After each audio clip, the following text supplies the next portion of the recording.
Alors maintenant pour le deuxième cas du calcul d'un produit scalaire de deux vecteurs, où l'on a un petit peu moins d'informations, c'est-à-dire qu'on a les deux vecteurs u et v et leurs composantes, mais on n'a plus l'angle entre les deux, donc on ne peut pas simplement faire norme de u, norme de v, cosinus phi.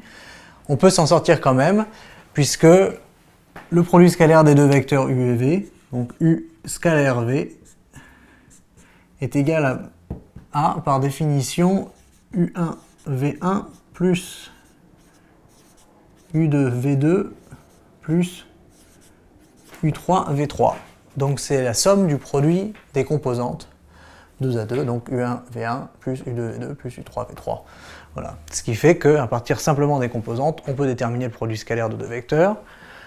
Ici, avec cet exemple, j'ai repris les mêmes vecteurs que tout à l'heure, j'ai enlevé l'angle phi et je vais faire le calcul AB scalaire AC à partir de la formule que l'on vient de voir à gauche.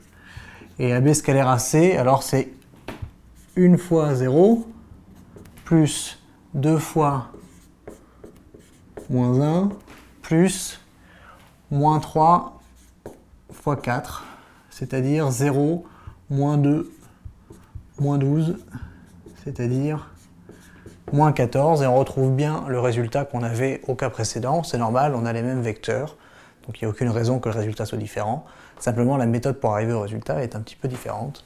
Voilà, parce qu'on passe directement par les composantes. Voilà. Alors il reste un dernier cas à voir tout de suite, où on prend le produit scalaire de deux vecteurs et on le calcule à partir du projeté orthogonal d'un des vecteurs.